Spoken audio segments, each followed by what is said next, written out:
Psychiatre au Vinatier à Éclat, qui est l'équipe de coordination lyonnaise des troubles du déficit de l'attention et de l'hyperactivité, qui va nous faire sa présentation sur troubles bipolaires et TDAH. Merci. Merci beaucoup, Julia, de m'avoir invité. Merci. Est-ce que je commence? Petit signe de l'équipe technique. C'est tout bon?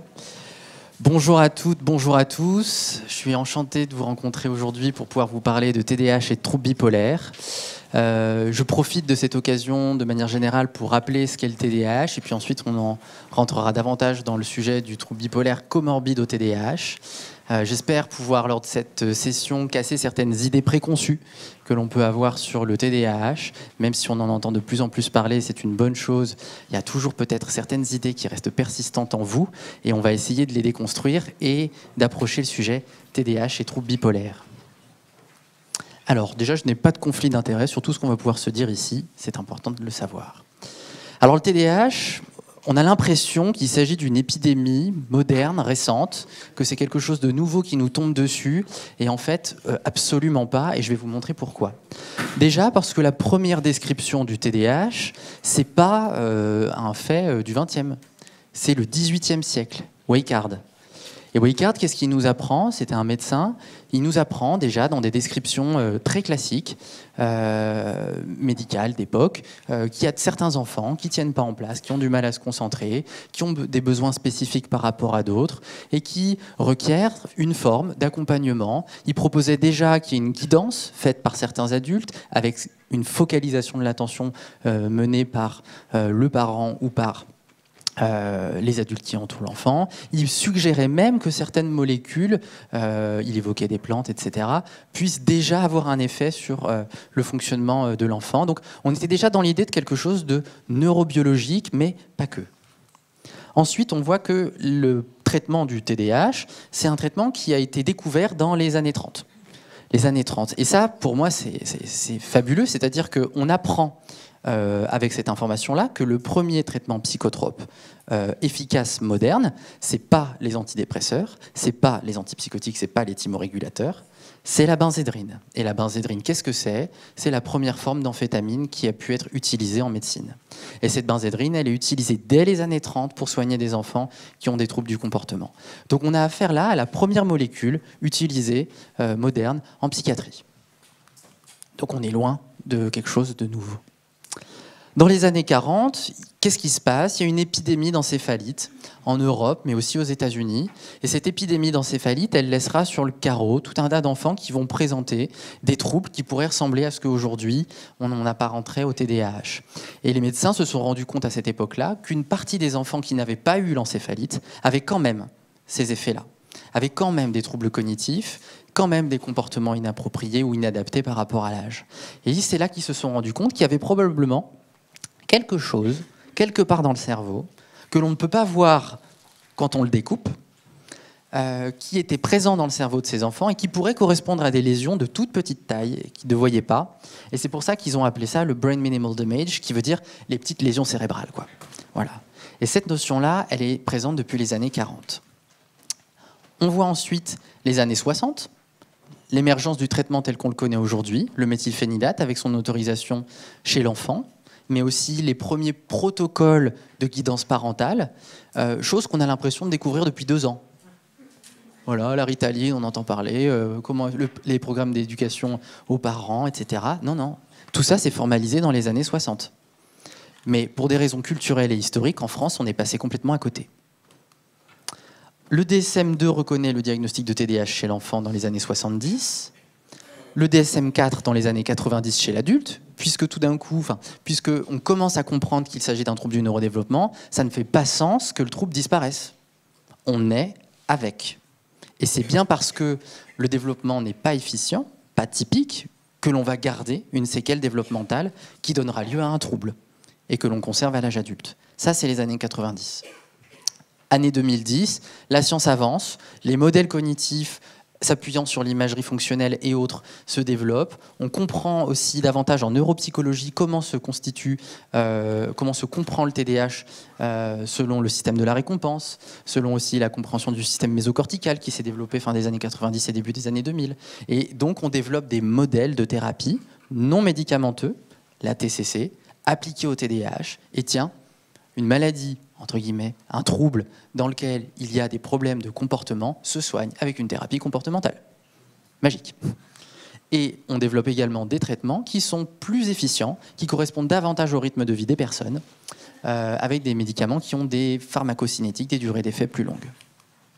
En 2021, l'aboutissement d'années de travail pour les professionnels du TDAH et pour les associations se concrétise dans ce consensus international qui a été publié avec 208 affirmations scientifiques validées et robustes qui encadrent à la fois le diagnostic et la façon dont on traite le trouble. Disponible en français et traduit par HyperSuper. Quelques mots du modèle biopsychosocial, fondamental pour comprendre les troubles psychiatriques, mais également les troubles du neurodéveloppement. Le TDAH se situe à l'interstice de plusieurs dimensions. Une dimension biologique, une dimension sociale et psychologique. Il s'agit d'un héritage qui est constitutif. Vous débarquez sur cette terre avec le génome de vos parents à 50-50 à peu près, et c'est ça qui va décider si oui ou non vous allez souffrir d'un TDAH ou pas. Ce poids est majeur, c'est-à-dire que même si on a d'excellents traitements, même si on a d'excellentes façons d'accompagner le TDAH, vous allez à 99,9999% des cas avoir un TDAH si c'est codé dans vos gènes. C'est un trouble hautement génétique, de la même manière que c'est le cas pour le trouble bipolaire, je suis persuadé que vous en avez entendu parler.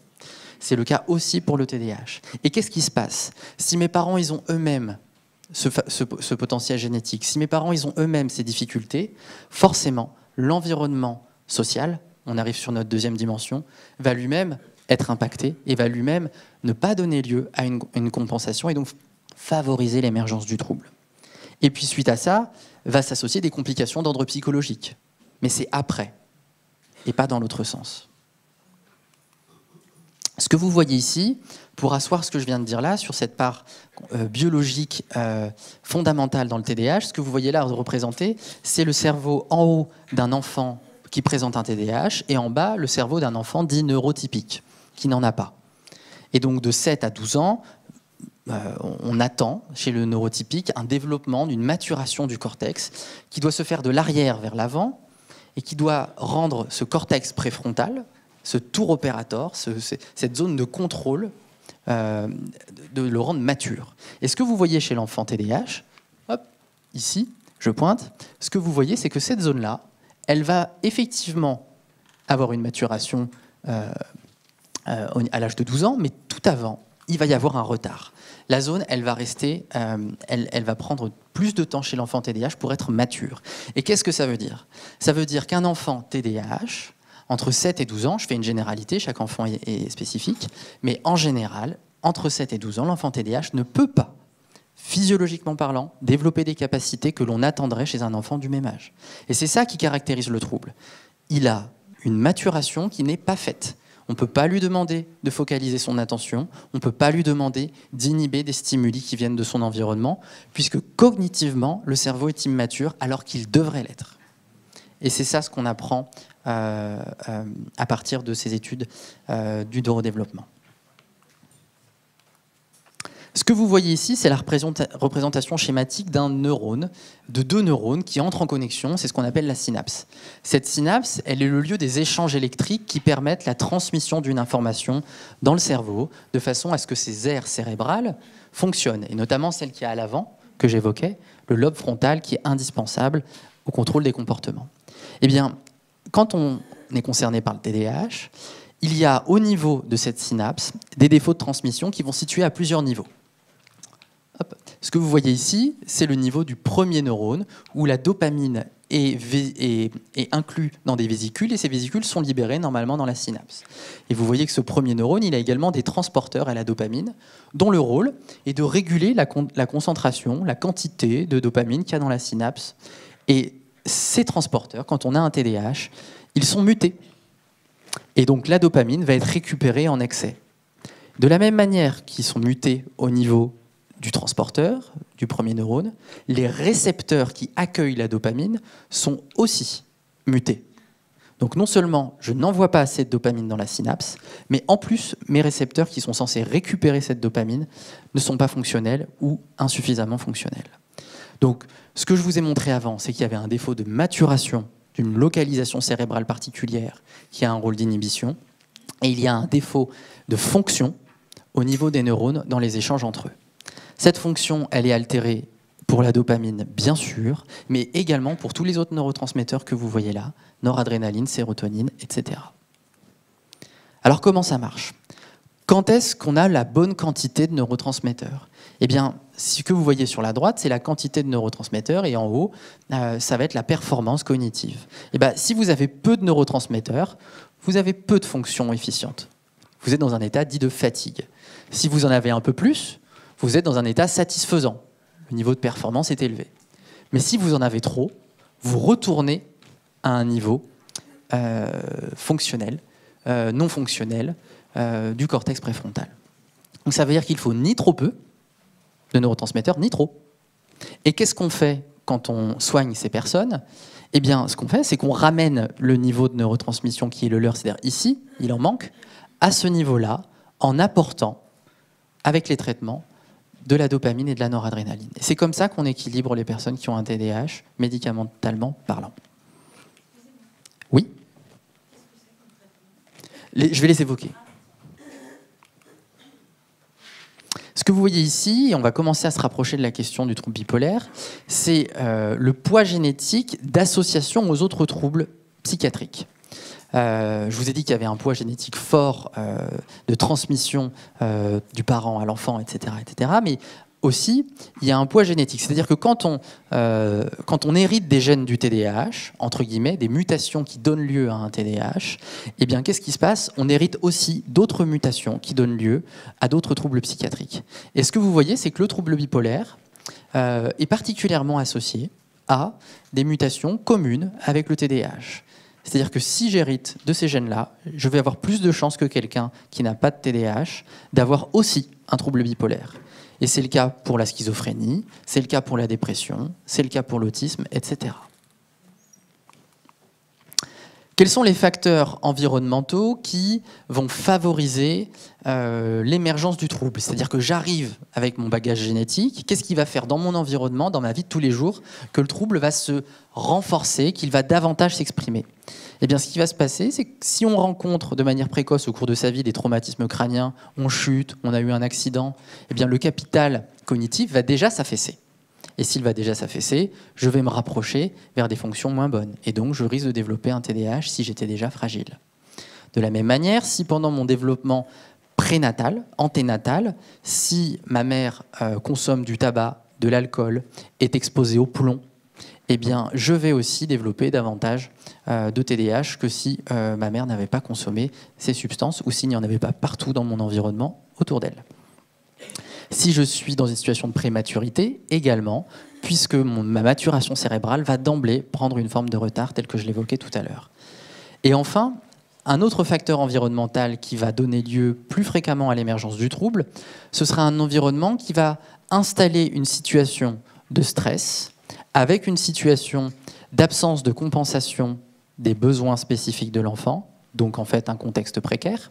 Je ne peux pas être accompagné dans mon éducation, je ne peux pas être aimé de manière adaptée et recevoir l'affection dont j'ai besoin pour me développer, et donc je vais majorer mon retard de développement.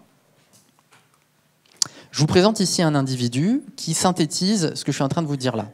Un individu qui a une pression génétique plutôt moyenne, il n'est pas au maximum, ni non plus au plus faible, c'est-à-dire qu'il a un poids génétique moyen, un héritage moyen, des mutations moyennes en faveur du TDAH, un taux de mutation moyen. Eh bien, cette personne-là, si elle a un environnement qui est plutôt protecteur, qui n'a pas les facteurs de risque que j'évoquais avant, eh bien, elle va plutôt développer un TDAH d'intensité modérée.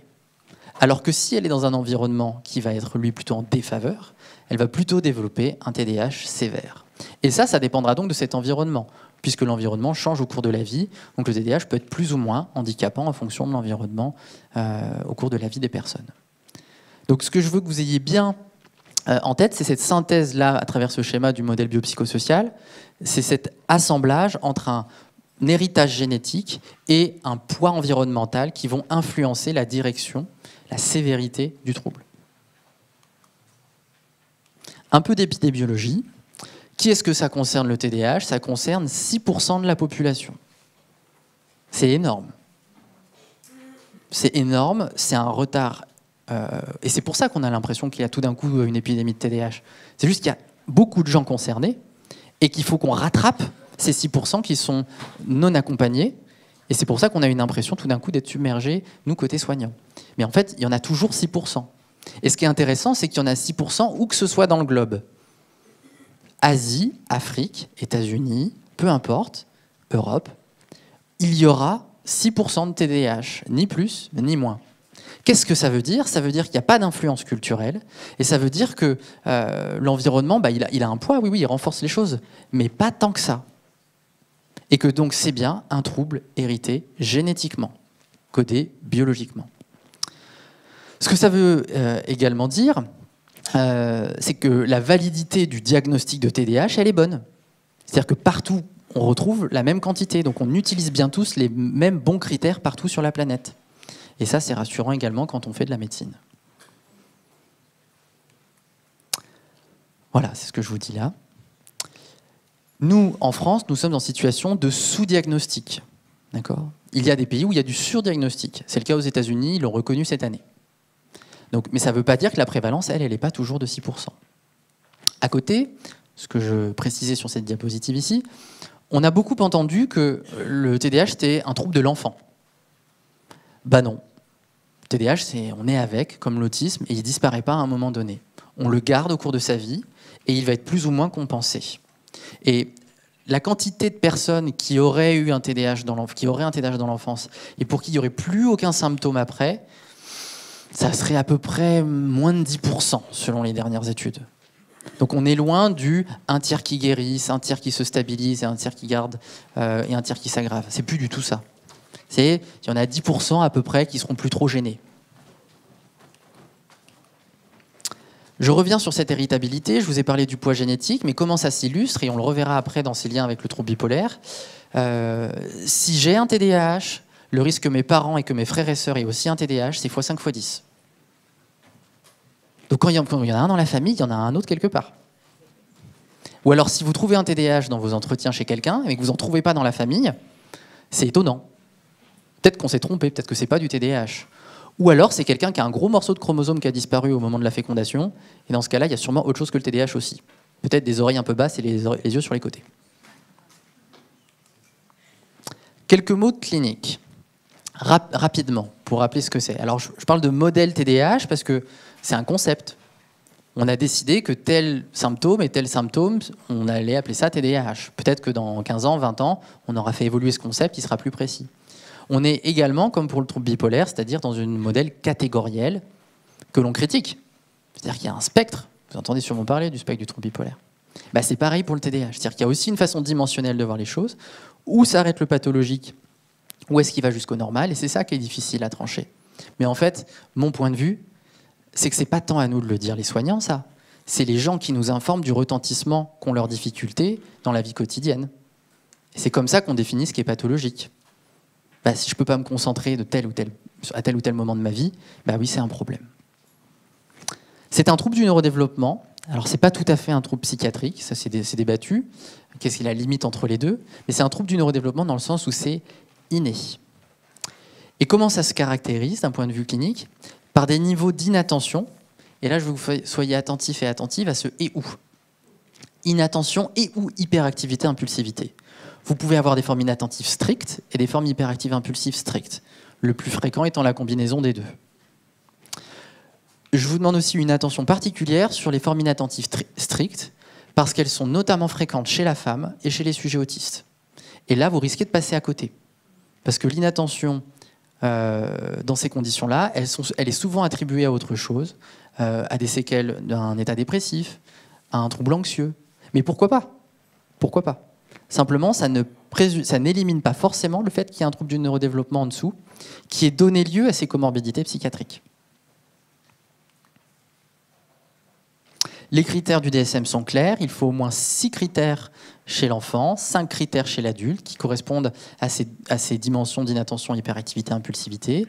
Et il faut que le développement de la personne ne soit pas en accord avec l'âge. C'est ce que je disais tout à l'heure. Puisque j'ai un retard de maturation corticale, puisque j'ai ce décalage développemental, mon niveau de fonctionnement attentionnel et hyperactif impulsif correspond à celui de quelqu'un qui est beaucoup plus jeune que moi. Je dis ça en caricaturant ce qui va venir, c'est pas le cas, hein, bien sûr c'est faux, mais pour marquer le trait, c'est comme si, adulte, je gardais des fonctions d'attention d'un enfant de 8 ans. C'est ça ce que ça veut dire. C'est-à-dire qu'il y a une inadéquation entre ma capacité cognitive sur cette fonction attentionnelle et mon âge réel. Également, il faut que les symptômes soient présents avant l'âge de 12 ans. Et ça, c'est quand les collègues qui sont habitués au trouble bipolaire me contactent en me disant je ne sais pas si c'est un TDAH ou un trouble bipolaire, je leur dis il était comment avant 12 ans? Il n'y avait pas de trouble bipolaire avant 12 ans. Et là, vous n'avez plus de questions qui se posent à vous. Globalement, avec ça, c'est tranché. Bon, après, la réalité, c'est que les gens, parfois, ne se souviennent pas de leur enfance, ont eu des traumas dans l'enfance, n'ont plus de lien avec leurs parents pour leur poser des questions, et là, ça devient compliqué. Mais si vous avez accès à tout ça, la question ne se pose pas. C'est exceptionnel, les troubles bipolaires de l'enfant. Alors que le TDAH de l'enfant, en fait, c'est du pain quotidien de la médecine. Ensuite, il faut que les symptômes soient présents dans différents contextes, qu'ils interfèrent avec le fonctionnement social, et que les symptômes ne surviennent pas essentiellement et ne soient pas mieux expliqués par un autre trouble. Bon, ça, c'est classique en psychiatrie. Quelles sont les étapes du diagnostic? Elles sont là. Ce sera grosso modo ce qui sera publié début 2026 dans les recommandations HAS adultes.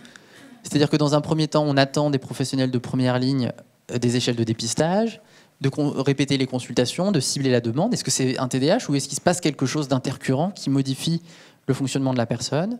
Ensuite, on attend des psychiatres et des neurologues d'exclure les diagnostics différentiels, d'inclure les comorbidités, parce que c'est souvent ça qui amène aussi à la consultation et c'est ça qui va créer des difficultés diagnostiques, pour pouvoir ensuite poser votre diagnostic positif à l'aide d'un outil validé, par exemple la DIVA, en s'appuyant sur le recueil des carnets scolaires des personnes et en faisant l'évaluation en entretien familial. Les personnes, elles sont capables de vous dire comment elles ont grandi, c'est vrai, mais vous renforcez la validité de votre passation si elle est faite avec la famille. C'est comme ça que ça a été construit. Et puis c'est des moments d'une très grande richesse clinique. Enfin, si et seulement si, vous avez des points d'appel, vous demandez des examens complémentaires. Et j'insiste particulièrement sur le fait que le bilan neuropsychologique n'est pas recommandé dans le diagnostic de TDAH, sauf cas particulier. On ne fait pas de bilan neuropsychologique en première intention. C'est un diagnostic clinique. Ça coûte entre 400 et 800 euros à Lyon. Et ça ne détermine pas s'il s'agit d'un trouble de l'attention qui est lié à une dépression, qui est lié à une maladie du neurodégénératif, pourquoi pas, etc. Un trouble bipolaire, par exemple. Ça nous dit juste qu'il y a un trouble de l'attention. Et encore, chez certaines personnes, comme elles ont un très bon niveau de fonctionnement, elles ont tout compensé pendant le test, et le test sera parfait. Et vous serez passé à côté. Donc aucune recommandation partout dans le monde entier, tout pays confondu, ne recommande de bilan neuropsychologique pour ce diagnostic. Ça, c'est une croyance que vous aviez peut-être? Ouais. Quelques mots sur les comorbidités psychiatriques. Je fais un focus d'emblée sur la question du sommeil, parce qu'on ne peut pas accompagner les personnes TDAH sans s'inquiéter de leur sommeil. Elles ont toutes quasiment des troubles du sommeil, et notamment un trouble sur lequel je veux que vous soyez particulièrement attentif, c'est celui-ci, l'apnée du sommeil. Pourquoi? Parce que l'apnée du sommeil, c'est de manière générale, trouble bipolaire inclus, un facteur de résistance à tous les traitements qu'on leur donne, un facteur de rechute, et ce sera le cas aussi pour le TDAH. Mais en plus, si vous essayez de soigner quelqu'un de sa concentration et que le sommeil n'est pas de qualité, bon courage. Ça ne marchera pas.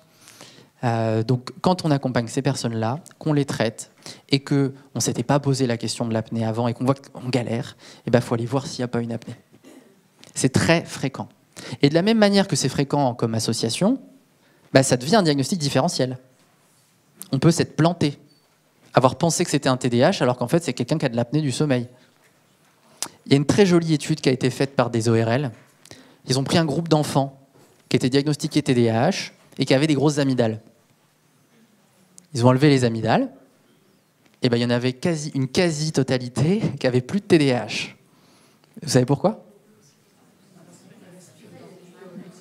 Voilà, exactement, parce que c'était en fait des apnées du sommeil de l'enfant induites par des trop grosses amygdales, des angines à répétition, etc. Donc ça, c'est un classique du diagnostic différentiel. Vous ne pouvez pas chercher un TDAH sans chercher une apnée avec. À côté de ça, je mentionne des troubles qui sont plus anecdotiques, mais aussi fréquemment associés.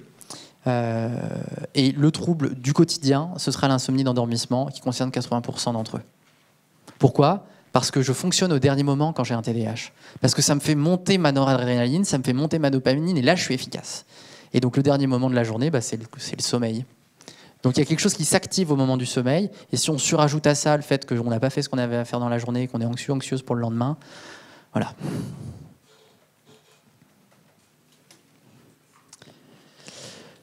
Alors, les comorbidités psychiatriques, d'abord la grappe développementale, c'est-à-dire ce à quoi les personnes TDAH arrivent comme autres troubles du neurodéveloppement. Et ce que vous voyez là, c'est qu'il y a une grande partie, la moitié, qui ont aussi une dyspraxie, c'est le trouble de coordination, 1 sur 2, à peu près 20% qui vont avoir un autisme avec, un peu moins de 10% une déficience intellectuelle, et 15% d'autres troubles des apprentissages. Donc quand on arrive avec un TDAH, en fait, on arrive avec un lot neurodéveloppemental large. Donc il y aura souvent, rarement que ça. Donc il faut chercher tout le reste. Les accompagner, c'est du boulot. Hein. Et à côté de ça, les troubles psychiatriques. Avec une forte proportion de troubles dépressifs, une forte proportion de troubles anxieux, et puis des troubles de personnalité. Martin Blais vous a parlé du trouble de personnalité borderline tout à l'heure et du trouble bipolaire. Mais en fait, on est à peu près dans le même niveau de proportion pour le TDAH, c'est-à-dire qu'il y a un tiers des borderline qui ont aussi un TDAH. Et alors, il y a la sainte triade quand on a les trois. Et ça, c'est fréquent.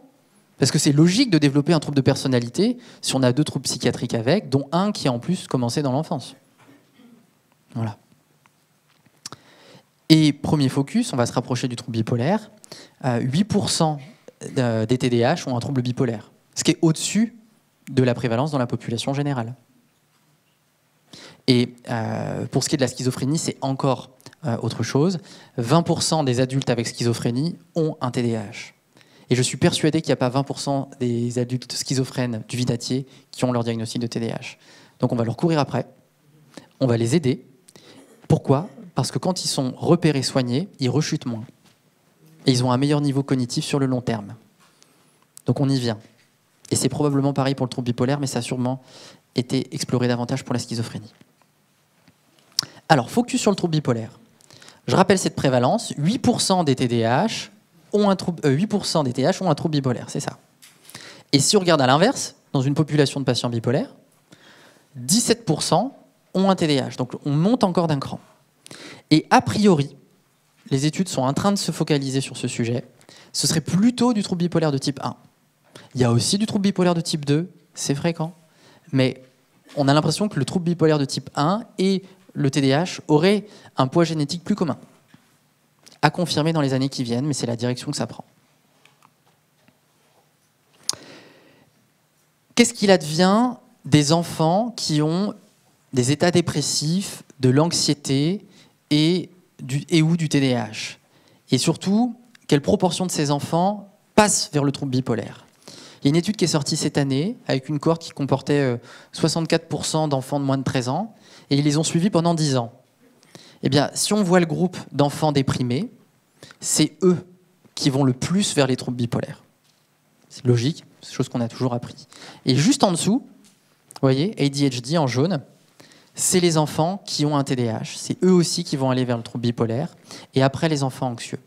À 1 an, il y a 1% de ces patients pour qui on a retenu le diagnostic de trouble bipolaire. Et à 10 ans, 10% de ces patients pour qui on a retenu le diagnostic de trouble bipolaire. Ce qui colle avec ce qu'on s'était dit dans l'étude juste avant, c'est-à-dire 8% des TDAH qui ont aussi un trouble bipolaire. Eux, c'était 10% dans leur étude. On est sur des chiffres qui sont tout à fait cohérents. Ici, vous revoyez l'estimation du risque relatif, c'est-à-dire le risque auquel vous vous exposez d'avoir un TDAH ou un trouble bipolaire en fonction de là où vous vous situez. Par exemple, celui-ci, il a un TDAH, celui-là, il a un trouble bipolaire. Eh bien, l'individu avec un trouble bipolaire, il va avoir un risque élevé, plus élevé, un risque relatif fois 2,71, d'avoir un apparenté au premier degré, donc frère, sœur, père, mère, d'avoir un TDAH. Et lui-même, il aura un risque relatif d'avoir un TDAH augmenté de x8, enfin x9, et le sujet TDAH x6 d'avoir un trouble bipolaire. Donc vous voyez, c'est énorme en termes d'augmentation de risque. Et si on prend les choses dans l'autre sens, l'individu TDAH va avoir autour de lui, dans sa famille, un risque x2 d'avoir des sujets bipolaires. Et s'il y a quelqu'un dans la famille de bipolaire, il y aura un risque x2 aussi d'avoir quelqu'un dans la famille de TDAH. Tout ça pour vous dire que, en fait, c'est souvent des choses qui vont ensemble. Et qu'on est en train de sortir de ce modèle catégoriel vers des modèles dimensionnels où, en fait, ces troubles se chevauchent. Et on se rapproche plutôt de fonctions que l'on va venir soigner chez certaines personnes qui correspondent à des besoins précis et pas tant directement à une question d'un diagnostic. Quel est le profil clinique des personnes qui ont les deux ? Eh bien, c'est des troubles bipolaires qui seront plus sévères, avec un premier épisode qui sera plus précoce, qui soit dépressif ou maniaque, des durées d'épisodes qui seront plus longues et des épisodes plus fréquents, que ce soit maniaque ou dépressif. Mais également les complications. Plus de tentatives de suicide, plus de comportements criminels, mais aussi plus de positions de victimes, avec plus de trauma et plus d'usage de substances. Donc la comorbidité, en soi c'est logique, la somme des deux aggrave le pronostic.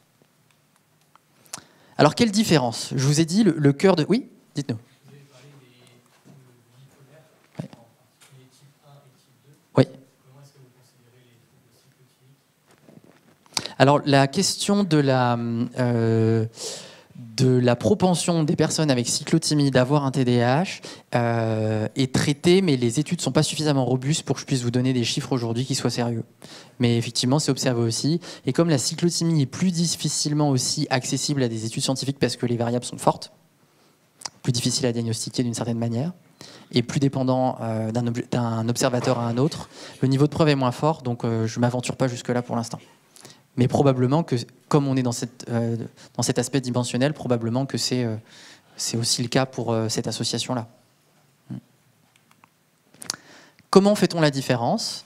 Eh bien, on s'appuie sur ces critères principaux que je vous ai mis juste en haut, parce que même s'il y a des choses qui se ressemblent dans la symptomatologie, il y a des critères qui permettent de trancher. L'évolution dans le TDAH, elle est là depuis l'enfance et elle est continue. Et c'est une évolution qui est stable. Alors que le trouble bipolaire, c'est une évolution cyclique, épisodique. Et il se développe plutôt après l'adolescence. Dans le TDAH, on n'aura pas d'idée de grandeur, pas de mégalomanie, il n'y aura pas de symptômes psychotiques. On n'aura pas de troubles du sommeil qui font irruption tout d'un coup. Les troubles du sommeil, ils sont là depuis toujours, de la même manière que la tachypsychie, elle est là depuis toujours. Et donc, il y a une continuité de la symptomatologie. Et c'est cette continuité qui va vous permettre de dire, est-ce qu'il s'agit face à moi un épisode hypomane ou est-ce que c'est un TDAH ? Parce qu'il y a une continuité depuis l'enfance. Et puis, il n'y a pas d'exaltation dans le TDAH. Les similitudes, c'est pas la même chose, c'est des similitudes, on les retrouve là. Il y a de la distractibilité, il y a une tendance à augmenter des actions dirigées vers un but, il y a une agitation, il y a une pression de parole, une logorée. Mais la personne bipolaire, on se dit, mais là, qu'est-ce qui se passe ? Alors que quand vous avez les proches de patients qui ont un TDAH en consultation, ils vous disent « Ah non, mais il a toujours été comme ça. Hein. » Et d'ailleurs, les personnes qui ont un TDAH vont vous dire « Docteur, vous me coupez. Hein. Vous me coupez. » Alors que la personne bipolaire, quand elle est en phase d'exaltation, elle ne va jamais vous dire de la couper. Voilà. Petit focus sur le traitement du TDAH chez les personnes bipolaires. Comment on fait ?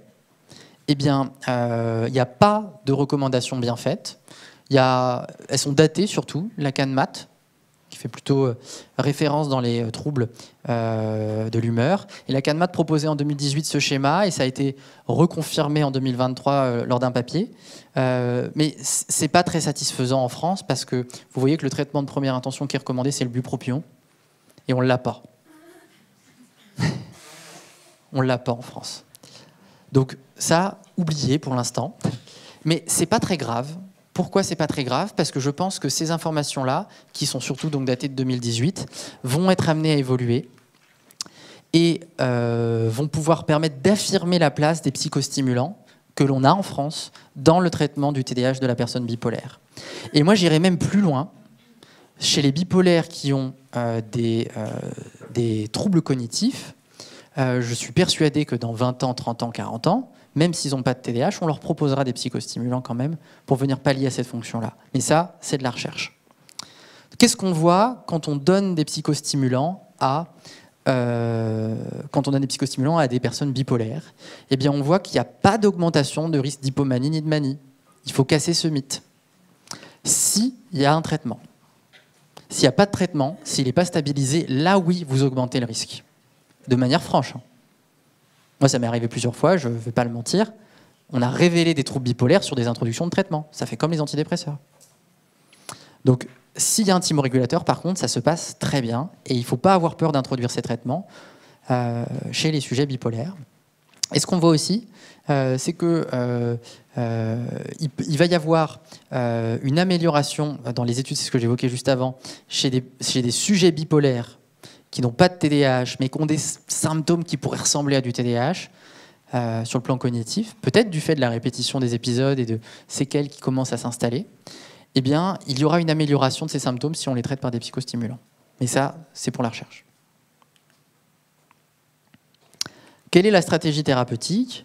En France et partout dans le monde, il y a un consensus sur le fait que chez l'adulte, le premier traitement du TDAH, c'est qu'il y a un trouble bipolaire ou pas, c'est les psychostimulants. C'est-à-dire qu'on ne se dit pas, on va essayer une psychothérapie, puis on va voir. On commence par un traitement médicamenteux, et c'est parce qu'on a ce traitement médicamenteux que la psychothérapie va bien se passer. Franchement, 45 minutes de TCC, je ne sais pas si vous avez déjà fait ça, mais même sans TDAH, c'est sport. Hein. Et l'appliquer après, c'est sport aussi, dans le quotidien. Donc, si on veut espérer que ces personnes elles en bénéficient, il faut qu'elles soient accompagnées par un traitement pour pouvoir avoir un effet de leur psychothérapie. Et ce sera l'association des deux qui sera traitante. Vous stabilisez la situation cognitive et vous amenez du confort dans le quotidien avec le traitement du TDAH pour que la personne puisse bénéficier de sa psychothérapie. Alors, il y a beaucoup de préjugés qui entourent les médicaments psychostimulants. Les préjugés ne viennent pas de nulle part. C'est-à-dire qu'il y a très longtemps, dans les années 50, il y a eu en vente libre aux États-Unis des amphétamines. En vente libre. Vous alliez chez le pharmacien, vous l'achetiez comme si vous preniez un sirop, quoi. Et donc ce qui s'est passé, c'est qu'il y a eu des mésusages, etc. Et donc ça a créé une idée qu'il pourrait y avoir des épidémies d'addiction à ces molécules. Et c'est absolument pas le cas. Parce qu'aucune étude ne montre que l'on devient addict à proprement parler de ces médicaments. Et les études montrent même l'inverse. C'est-à-dire que si vous avez ce traitement, vous avez moins de chances de développer une addiction. Pour la simple et bonne raison que vous avez un niveau de fonctionnement qui va se rapprocher du confort. Si vous êtes confortable, vous n'avez pas envie de consommer quelque chose qui vous aide à être plus confortable dans les moments où vous en avez besoin.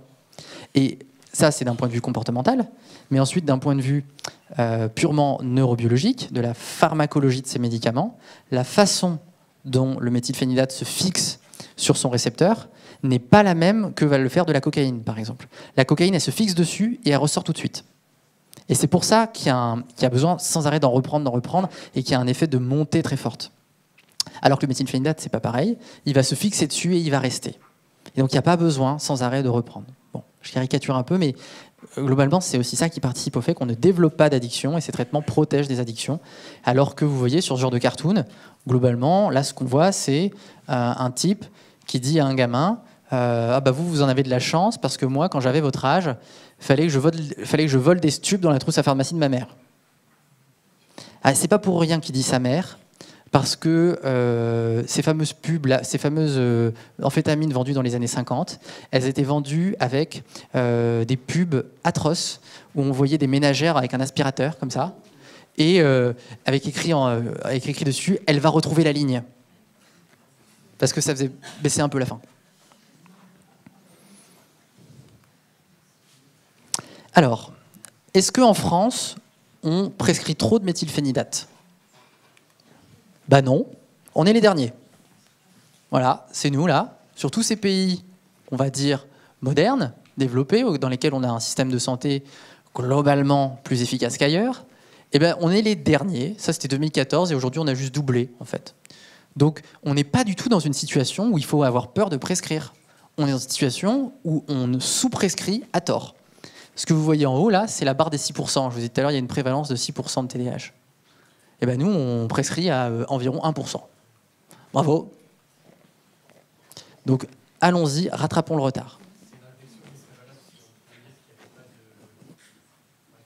d'effet négatif parce qu'il y a un traitement, voire un surtraitement dans certains cas de figure. Comment est-ce qu'on peut savoir, par exemple, dans le cas des Hong Kong et je crois avec les Américains, il y a quand même Oui. un traitement qui est très très fort. Oui, Est-ce que c'est eux. est-ce qu'on peut pas dire, est-ce qu'on a le recul pour dire c'est un traitement adapté ou pas adapté, ou il vaut mieux être entre les deux? Est-ce que c'est l'Islande, par exemple, qui est une posture? Alors, si là, on regardait, c'était chez l'enfant. Chez l'enfant, on sait que l'indication, c'est s'il y a un échec des autres stratégies. Donc ça veut dire qu'il n'y a pas 6% qui doivent être traités. Donc déjà, parce que tous n'ont pas besoin du médicament chez l'enfant. Donc ça signifie que théoriquement, on devrait se situer quelque part, je dirais environ la moitié ou aux 2/3. C'est ça l'objectif. Parce qu'il y en a beaucoup qui sont sévères. Ouais. J'ai un patient bipolaire qui fait une rechute malgré qu'il prend son traitement. Il est TDAH aussi. Est-ce qu'il faut arrêter systématiquement la méthylphénidate pendant cette période de rechute et la reprendre plus tard, ou bien on peut continuer? Effectivement, s'il y a une rechute du trouble bipolaire, on arrête le traitement du TDAH. Ouais. Parce qu'il va favoriser l'instabilité tant qu'il n'y a pas de stabilité du trouble bipolaire. Dans les deux sens. Dans les deux sens, tout à fait. Alors après, pour la dépression, ça se discute un peu au cas par cas. Mais la théorie veut qu'on arrête aussi quand il y a des phases dépressives. Ouais.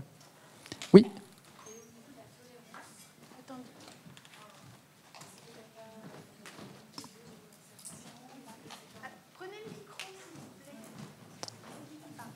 Oui, comme ça, le live pourra nous entendre. Oui, c'était la question de la tolérance du traitement méthylphénidate. Ouais. Au bout de combien de temps on essaye quand même d'arrêter quand même le traitement pour voir si le patient il fonctionne mieux? Ouais. Et si pour le coup il fonctionne pas mieux, quel est le risque de devoir augmenter les doses? Très bonne question. Généralement, on n'a pas augmenté les doses. C'est très rare qu'on ait à le faire. Ça arrive de temps en temps. Il peut y avoir un petit effet d'habituation cérébrale, c'est normal. Et on a monté de quelques milligrammes. Mais c'est pas ça qui est le plus embêtant. Le plus embêtant, c'est si la personne doit le garder 10 ans, 15 ans, 20 ans. Et que sur ces perspectives-là, on n'a pas de certitude encore totalement forte que ce soit sans conséquences cardiovasculaires. Aujourd'hui, le débat sur fonction cardiovasculaire et psychostimulant, c'est est-ce qu'il y a un risque faible d'effets indésirables graves à long terme ou est-ce qu'il n'y a pas de risque du tout? On n'est pas à savoir si c'est un risque modéré ou fort, on sait que ce n'est pas le cas. On en est à un niveau de finesse de est-ce que le risque il est faiblement augmenté d'avoir des complications graves. Donc on dit toujours aux personnes que tous les ans, on se posera la question d'arrêter le traitement. Voilà. Après, la personne nous dit si elle est en capacité de le faire ou pas.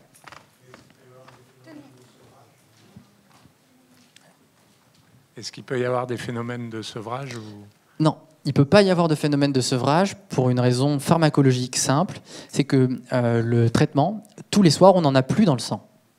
Donc tous les soirs, en soi, c'est un sevrage. Et ils ne sont pas en situation de réaction de sevrage tel qu'on l'imagine tous les soirs. Non.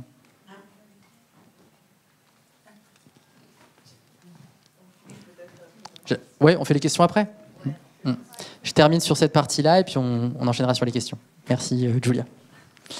Ici, je vous ai rappelé en quoi c'est utile ce traitement. C'est utile parce que ça évite que les gens y meurent. Non, mais c'est vrai, en médecine, c'est ça ce qui nous importe. C'est est-ce que j'améliore la qualité de la vie des gens et est-ce que je fais en sorte qu'ils meurent moins tôt? Bah oui. Avec ces traitements, les gens, ils ont moins d'accidents, que ce soit de la voie publique ou autre. Il y a moins de décès par suicide. Il y a moins de complications violentes type criminalité. Il y a moins de consommation de substances et ils travaillent mieux. En fait, c'est toute leur qualité de vie qui augmente. Et ça, c'est des choses qu'on a montrées très très bien depuis plus de 50 ans, alors qu'on a un peu plus de mal à dire ah oui, ça augmente telle fonction cognitive, ça c'est un peu plus dur. On a plus de difficultés à faire, mais ce qu'on sait, et c'est ça qui compte, c'est qu'on améliore leur qualité de vie. Alors, comment les accompagner par ailleurs?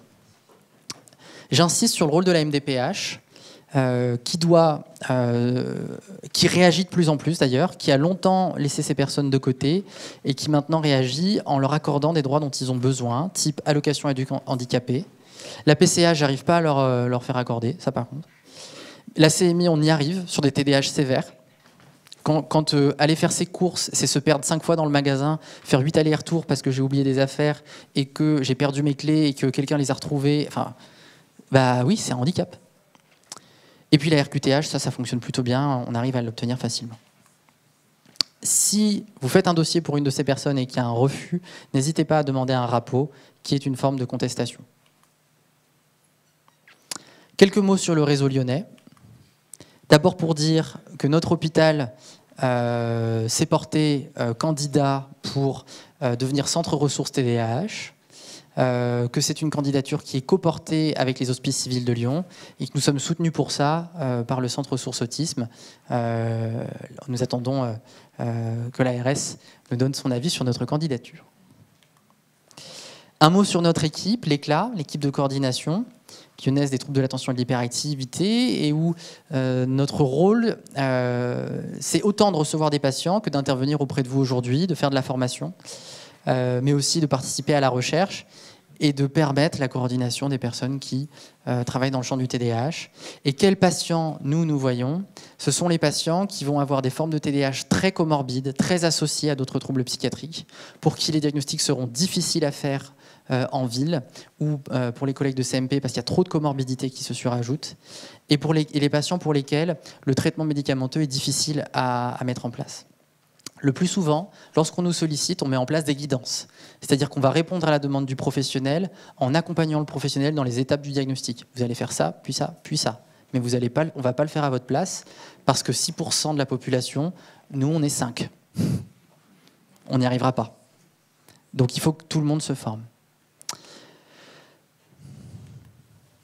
Vous pouvez également adresser des patients aux HCL, au service d'épileptologie, où ils ont développé une activité du TDAH de l'adulte, mais plutôt orientée neuro, pour les patients à comorbidité neuro.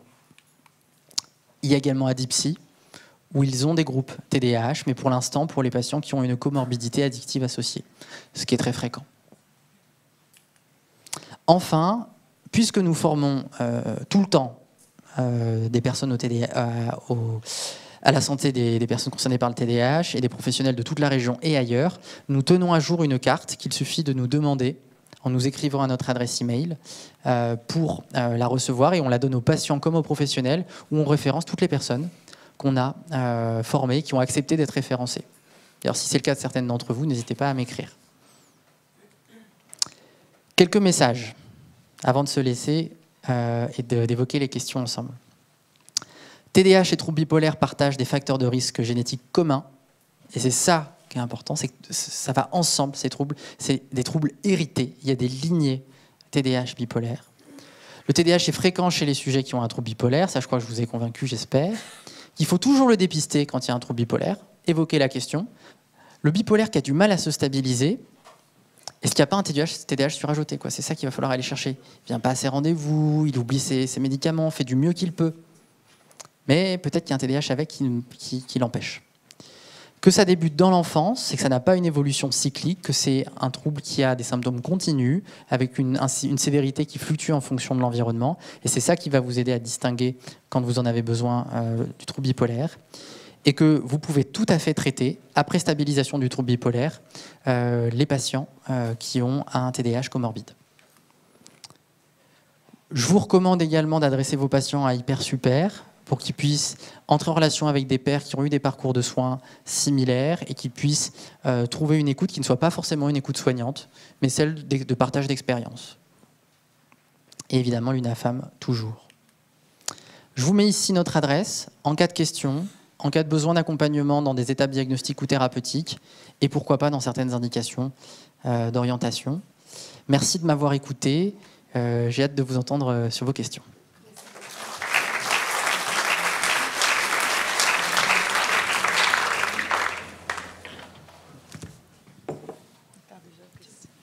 Merci beaucoup déjà.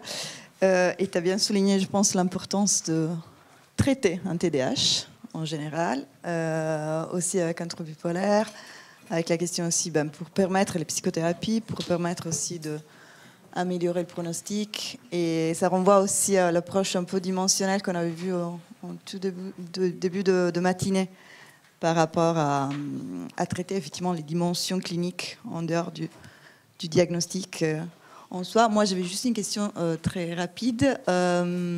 Quel traitement privilégié dans le trouble, pour un trouble bipolaire avec TDAH pour le TDAH? Je vous laisse. Alors le traitement, puisqu'on n'a pas le bupropion en France, c'est le traitement psychostimulant, donc ce sera le méthylphénidate. On vient maintenant en France d'avoir la liste d'hexamphétamines, seulement les études auraient tendance plutôt à dire que la liste d'hexamphétamines serait un peu plus à risque chez les sujets bipolaires de générer des décompensations, donc on privilégiera toujours en premier lieu le méthylphénidate. Et une forme en particulier? Pas de forme en particulier. La forme, c'est-à-dire quelle marque vous choisissez en fonction de la distribution sur la journée du médicament, ça dépend de la façon dont les journées de la personne sont constituées. Vous adaptez à ses besoins. Voilà.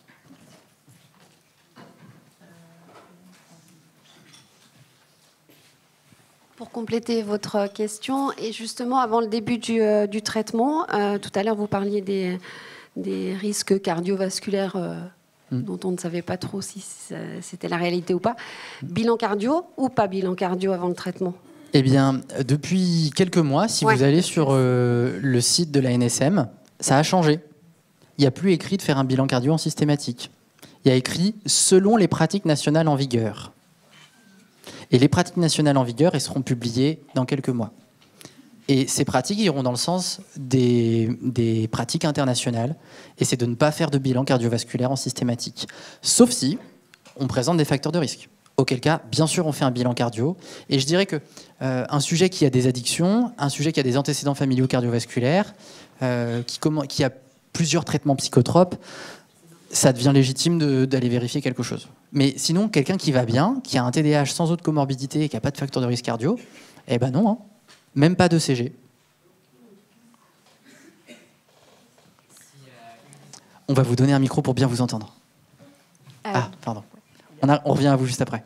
J'avais une question par rapport au bilan neuropsy, dont vous avez dit qu'il n'était pas nécessaire. Oui. Est-ce que c'est une réalité qui est prise en compte par, je pense à l'école, par exemple pour les aménagements ou par rapport à la MDPH? Est-ce que du coup, de fait, c'est pas quand même un peu une obligation? Alors, heureusement, depuis 2024, on a eu la publication des recommandations enfants TDAH par la HAS, et ces recommandations je répète ce qu'il y a dans ces recommandations. Ce qui fait que maintenant, il y a un cadre réglementaire qui s'impose au MDPH. Et donc maintenant, une MDPH ne peut pas ne peut pas requérir un bilan neuropsychologique et imposer 400 à 800 € à une famille pour prendre une décision. Pour plein d'arguments. Je disais tout à l'heure que, par exemple, le bilan neuropsychologique ne permet pas de distinguer la cause et ne permet pas non plus d'évaluer le retentissement dans le fonctionnement de la vie de la personne. Donc à partir de là, je ne vois pas comment ça peut être utile aux personnes de la MDPH. Alors c'est sûr, s'il y a un bilan neuropsychologique qui est très altéré, bah oui, c'est un argument pour un accompagnement. Mais ça ne doit pas être la condition. Déjà parce qu'en plus, ce n'est pas remboursé. Dans le cas où on ne supporte pas le traitement pour le TDAH en continu sur plusieurs jours, oui, à cause des effets secondaires, est-ce qu'il est possible de le prendre ponctuellement sur les journées où c'est un peu plus compliqué pour la personne? Il y a plusieurs solutions dans ce cas-là. Est-ce que l'effet indésirable, il survient parce que le traitement est mal dosé ou pris à des mauvais moments, ou alors c'est pas la bonne forme de traitement? On essaye plusieurs fois de trouver des molécules, des formes de méthylphénidate qui conviendraient mieux. Si ça ne fonctionne pas, on essaye quelque chose qui ne soit pas un psychostimulant, un non psychostimulant, et pour ça, il faut s'adresser à un psychiatre hospitalier pour qu'il ait le droit de le faire. Et là, on peut du coup avoir un niveau très satisfaisant. Et si on ne peut pas faire ça non plus, eh bien oui, on fait au cas par cas, à des moments donnés, quand on en a le plus besoin, pour que les effets indésirables ne soient pas gênants. Bonjour, merci pour une présentation excellente. Moi, j'ai une question un peu sur les sous-classifications vous parlez de bipolaire, TDAH.